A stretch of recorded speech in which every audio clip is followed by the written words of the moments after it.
everybody, and welcome back to Mark Anthony's Music Picks.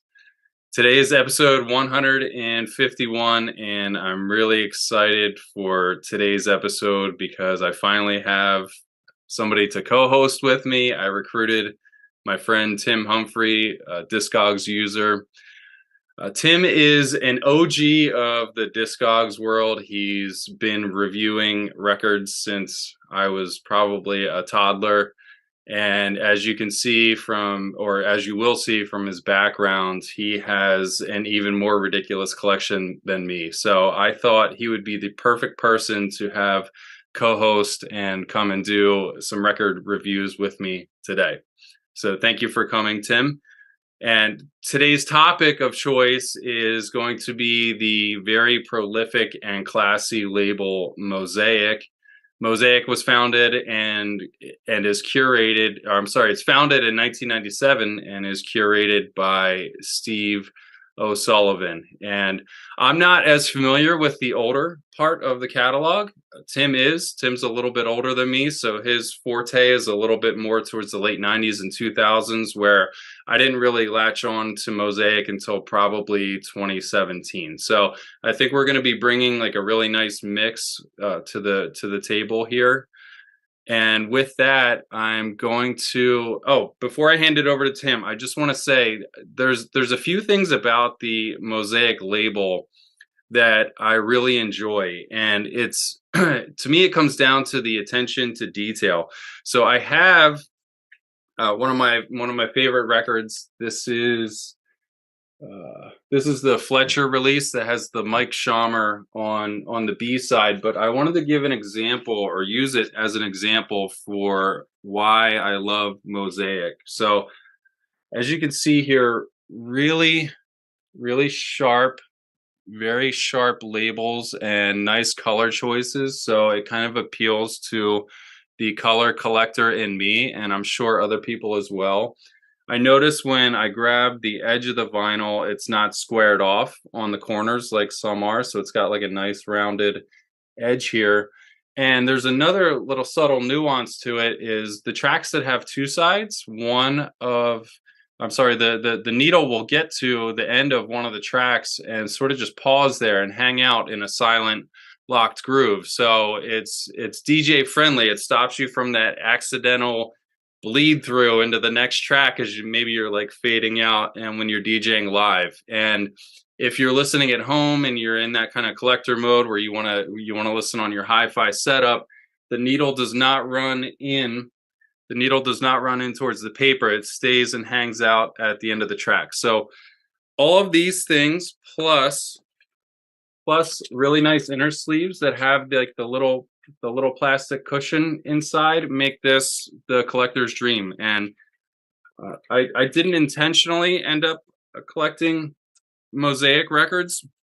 It was just something that started to happen, and I started to realize that, along the lines of something like Sushi Tech, this is a really, really classy label that really has its shit together, and I love when they put new releases out.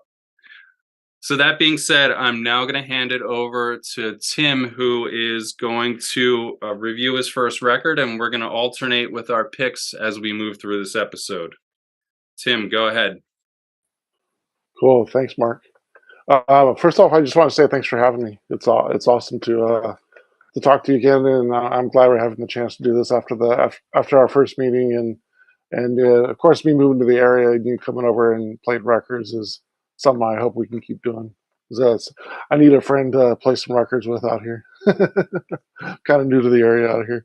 But the first track I wanted to talk about is on the early one. It's from an artist named Aubrey, and it's actually the fourth record in the on the label, and it's called Contact Funk, and the track is get my notes here. It's part two. So all the tracks have part one, part two, part three, part four on it, and the track I wanted to highlight was part two. So Aubrey's a UK producer that I heard about in the early '90s on a small UK label that had a lot of success called Ozone Recordings, And then later on, Aubrey was on Buzz with Carl Craig and things like that. So I heard of his name pretty early. I don't have a lot of his records. I have a couple from the late '90s. I did buy his last full length record in 2019. It was solid. He kind of got into the little bit of the loopy techno in 2000, 2004 that may have kind of deterred him and changed off his style from his more classier Detroit style. And that's kind of one of the ones that I wanted to highlight with this pick. So again, it's track number 2, I believe, which is called Part 2, and just classic Detroit sound. It sounds like a very programmed track for the time.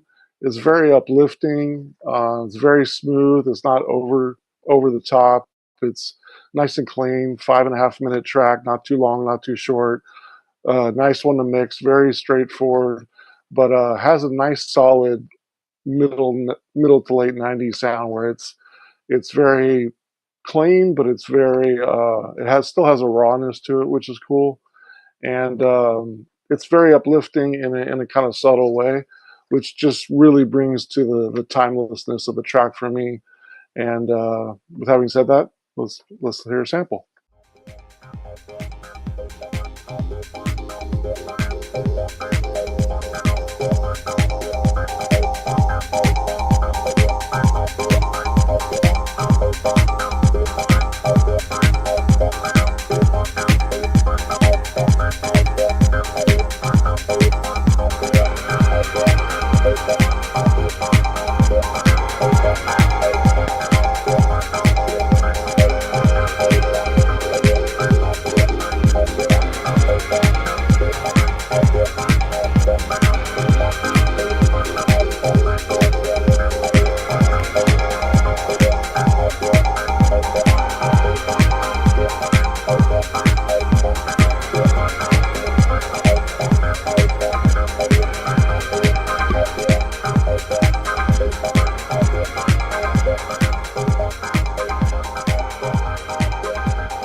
Thank you for that review, Tim. I just want to say also, looking at your background, I love it, man. You definitely outdone me. My pick, like I said, I'm focused more towards the more recent end of the catalog. So my first pick here is from a duo that I think made its first appearance on this release, and this is the Rhythm Method series. This is number 5, and the artist is Hidden Sequence. Hidden Sequence is a duo of producers. I couldn't figure out where they were from, but I did see that it's 2 guys that are working as a team when I stalked their Facebook. And the track that I wanted to feature here is called 3 Days Cooler. It takes up the entire B-side of the record, and the first thing that came to mind when I was listening to it was almost dub techno minimalism. You could argue that it's a little bit sparse, and somebody that was being critical of it might say, it's like a little bit boring and drawn out, but I kind of appreciate it for that. I think there's a very specific use case for this record, which would be like in the very early stages of a big room club set. It goes on for maybe, if I had to guess, the track duration is probably something like 8 minutes, and it has just enough elements to keep you engaged and to keep the dance floor kind of on that low key sway factor. It's got like a big kick, a nice bass line, and I think my favorite elements out of it are the reverbed percussions, which for some reason kind of throw me back to listening to Danny Tenaglia's bigger records in 2000 and 2001. There's kind of like a tribalistic Satoshi Tomi grimy warehouse vibe that I think is really what sells it for me.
All right, so my second pick is on the Dimensions EP, which is actually the sixth release on the label by Mark Ambrose.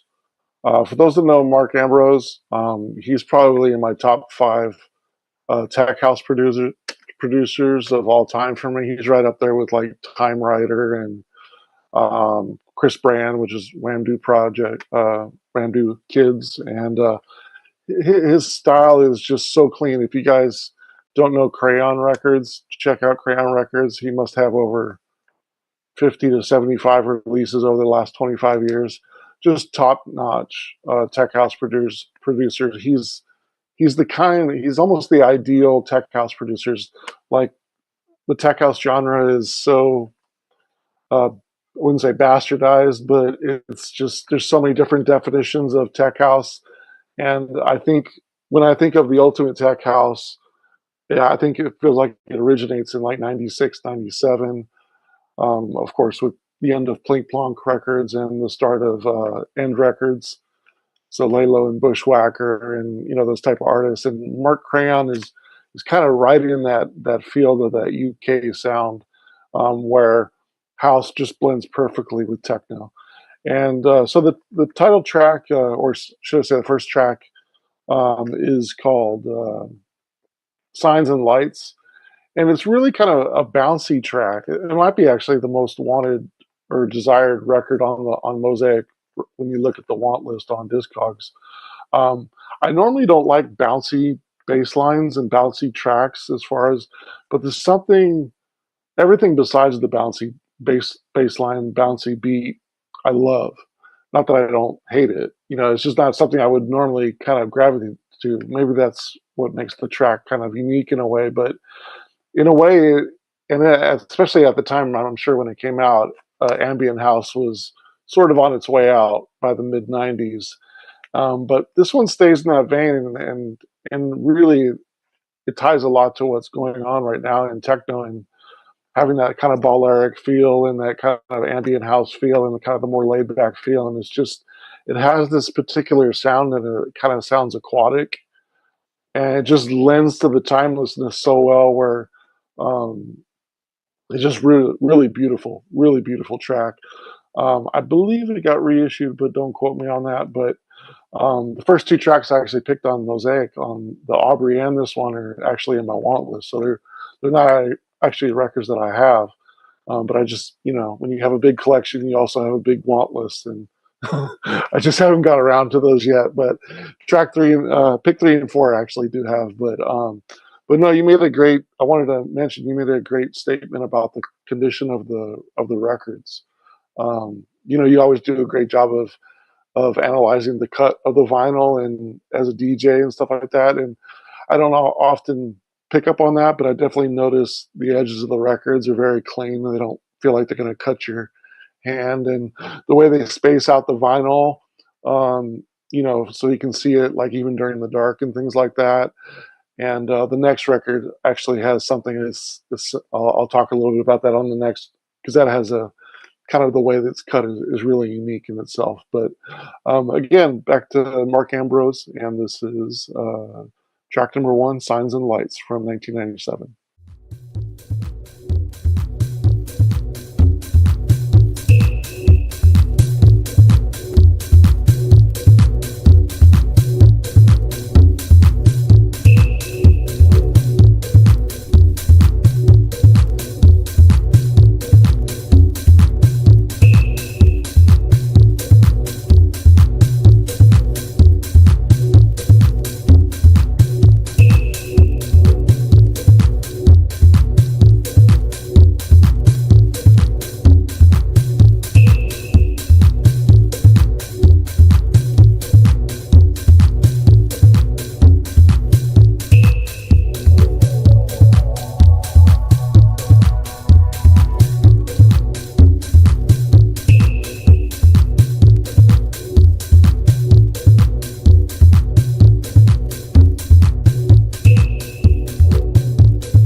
Tim mentioned tech house there, and that's actually a great segue into my next pick.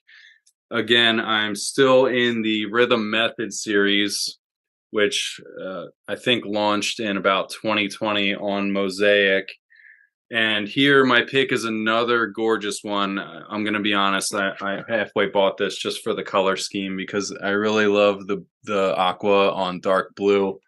And there's a sneaky artist on here that, as far as I can tell, this is his first release. This is Rico Sante with his track called Deep Drifting. This is the epitome of, I think, the sound of the Mosaic label, at least the modern sound, which is that dub techno and tech house hybrid. Every once in a while, Mosaic seems to go. It seems like they'll go into house every once in a while, and maybe Tim can speak to this later in the episode.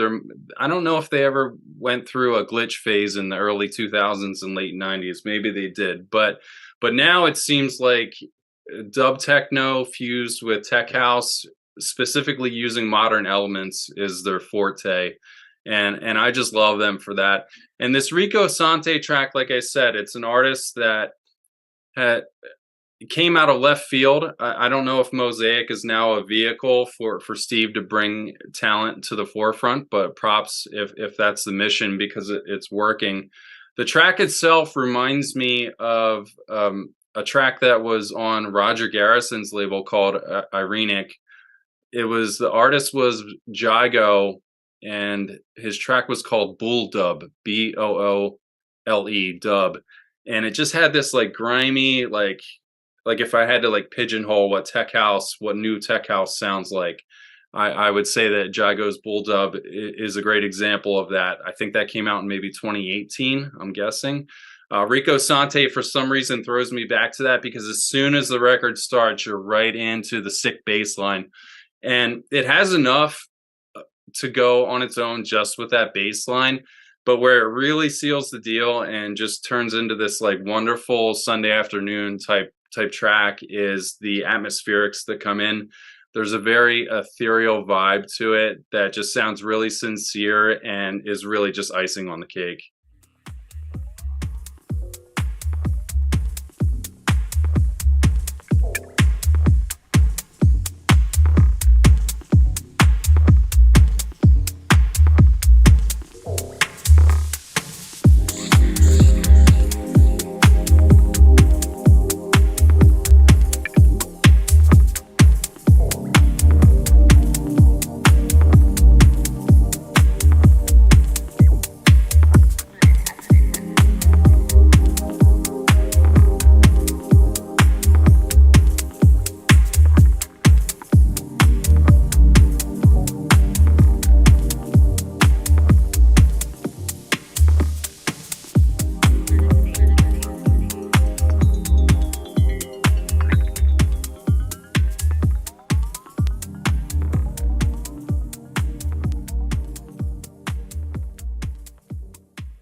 All right, so the third pick for me from Mosaic is actually the first record I bought from Mosaic in 2000. It's actually number, I believe it's 38 in the catalog. So it's actually a joint EP, and the reason why I bought it, because around 2000 I was huge into Scandinavian dub techno. So the Iceland sound, like Octel, which is actually on this record, and Exos and Yagia and all those great Icelandic dub techno producers, Scandinavian producers, and things like that. Just huge into that sound, and that's actually the way I found Mosaic. So my favorite track, probably on the label, is actually not the Octel track. It's actually the other side. It's by an artist named Nick Reef, and the track's called Here. You have to excuse me how I say this. Herers and Heroes. I've never heard that word said. Herers and Heroes, I guess. The track it's almost like a dub version of a dub track. It is so deep and sleazy, and just very minimalistic.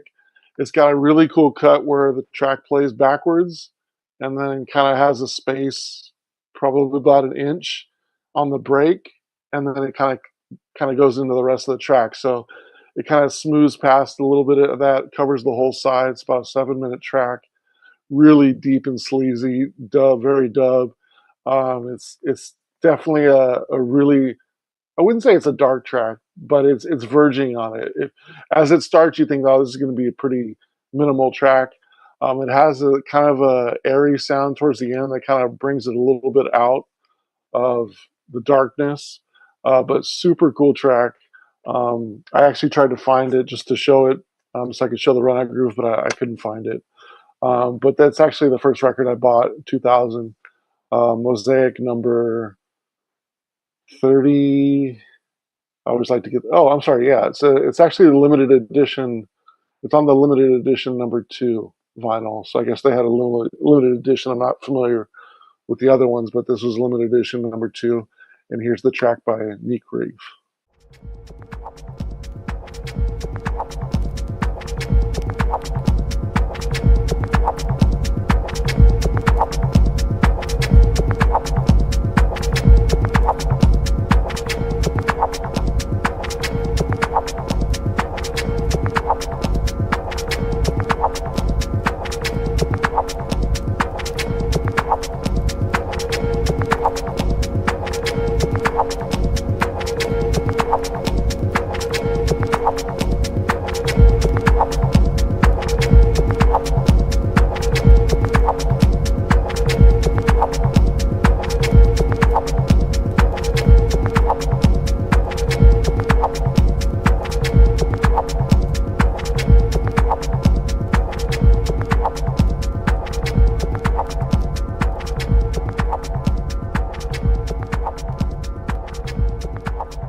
All right, and my last pick for today is one of the, actually, I think this is the most recent release on Mosaic, other than Steve O'Sullivan's new single that just dropped this week.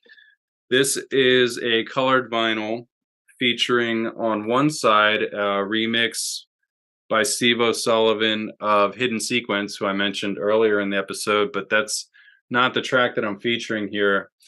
I'm featuring another artist called Sub Basics, and their track is, or actually, I don't know if it's one person or two, but Sub Basics track is called Quarters on here. I normally would shy away from the colored vinyl, but this one is just, this is just a home run. This is not in any way compromised by the fact that it's colored. Sub Basics seems like another example of Steve O'Sullivan finding some talent and letting them represent themselves on his label. Sub Basics has been producing since 2014, a mixture of vinyl and digital. I never saw that producer mentioned anywhere on any forums or anything like that, so I feel like this kind of is a breakout for Sub Basics in some ways.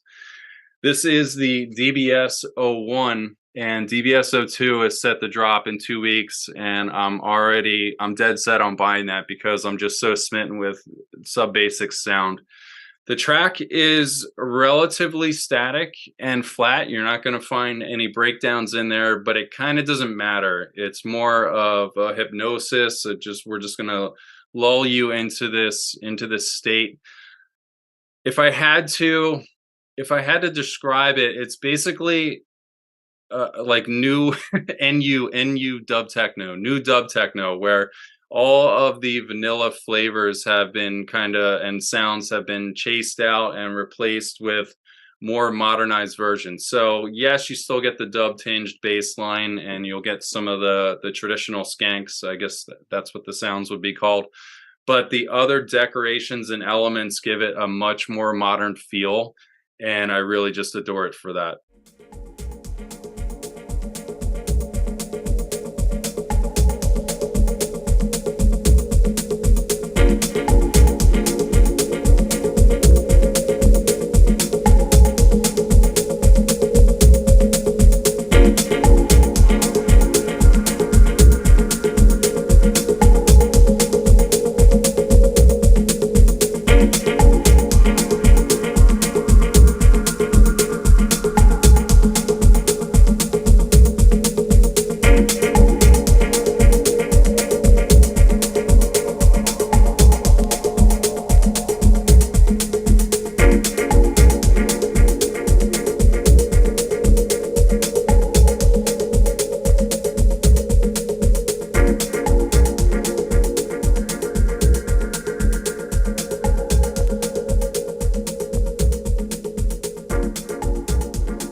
fourth and final pick, I picked two that I was in my want list, and I picked two that I have.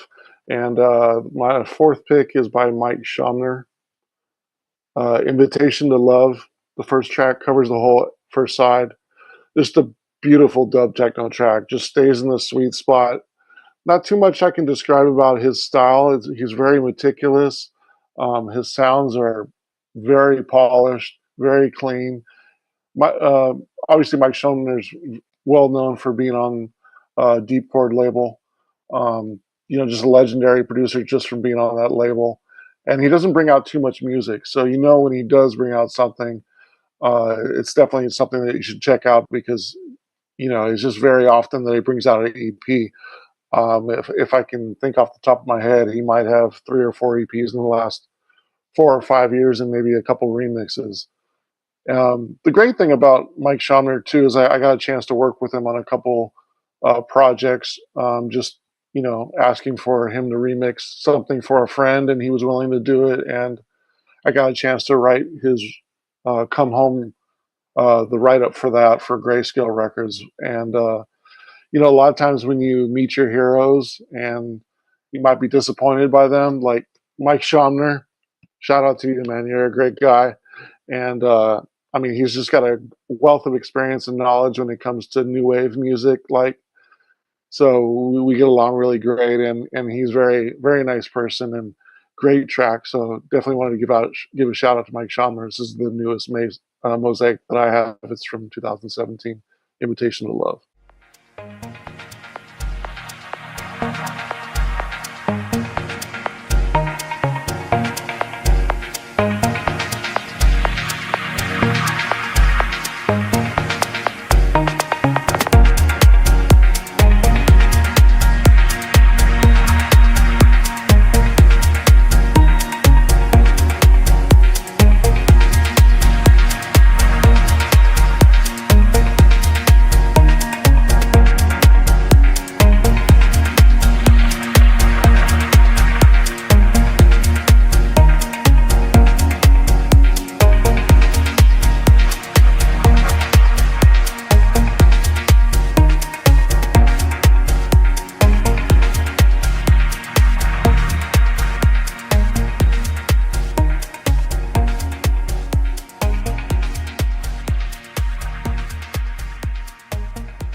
Thank you for that, Tim. That is a great record. I'm not sure if I reviewed that before, but that's definitely on my top shelf in my dub techno world. So excellent, excellent picks for today. We're going to wrap the episode up here. Tim, I'm so thankful that you came and joined me today.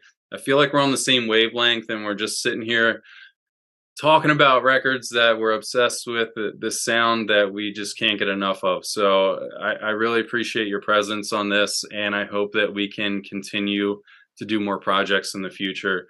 Big thanks to Steve O'Sullivan for curating this wonderful label. We love your tunes, and this label is absolutely badass. So thanks again, Steve, and we'll wrap it up here. Take care, everyone.